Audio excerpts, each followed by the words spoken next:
অবশ্য তুমি আমাকে সাহায্য করেছো, এই ধরো তোমার প্রতিফল, এটা তোমার জীবনকে বদলিয়ে দেবে। দেখি তো বাবার দেওয়া চক দিয়ে একটা গাড়ি আঁক করে গাড়িটা বের হয় কিনা। ওরে বাবা, একই কাণ্ড, এত বড় গাড়ি! আমি দেওয়ালে আর্ট করলাম আর আমার সামনে একটা গাড়ি এসে গেল। আরে ফকিন্নির হাতে এত বড় গাড়ি, একই কাণ্ড! এই চোরের বাচ্চা চোর, তুই এত বড় গাড়ি কোথা থেকে চুরি করে আনলি? হে বাবা, এটা আমার গাড়ি, আমি চুরি করবো কেন? এই তুই এত বড় গাড়ি তো জন্মেও দেখিস নাই, এত বড় গাড়ি তুই কোথায় পাবি? আরে ভাই বিশ্বাস করো, এটা আমি দেওয়ালে আঁক করেছি আর বাইরে এসে পড়েছে। দেখি না, জলজন্ত একটা গাড়ি। এই তুই পাগল হয়ে গেছিস নাকি? তোর মাথায় কিছু আছে? এটা দেওয়ালে আর্ট করলে বাইরে বের হয়ে আসে?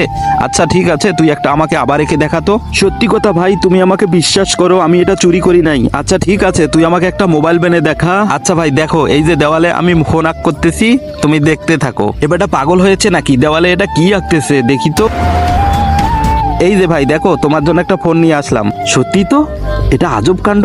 এই এত সুন্দর ফোন তুই দেওয়ালে আঁক করলি আর বাইরে বের হয়ে আসলো, এর কারণটা কি আমাকে একটু খুলে বলতো? ভাই এতে আমার কোনো হাত নাই, সবই এই চকের কারবার। সত্যি করে বলতো, তুই এই চক কোথায় ফেলি? সেটা জানতে হলে একটু ফ্ল্যাশব্যাকে যাইতে হবে। তারপর কি হলো সেটা দেখার আগে আপনি আপনার মাকে সত্যি ভালোবেসে থাকলে ভিডিওটিকে লাইক, চ্যানেলটিকে সাবস্ক্রাইব করে ফেলুন। আমি একদিন বনের ভিতর দিয়ে একাই হাঁটছিলাম, সামনে দেখি এক লোক পড়ে আছে। আরে একই কাণ্ড, বনের ভিতরে কি করে মানুষ আসলো? একে তো বাঁচাতেই হবে। কি করি কিছু হুসফুস না বুঝে আমি পানি নিয়ে এসে তার চোখে মেরে দেই। অবশ্য তুমি আমাকে সাহায্য করেছো, এই ধরো তোমার প্রতিফল, এটা তোমার জীবনকে বদলিয়ে দেবে, এটা তোমার কাছে রাখো।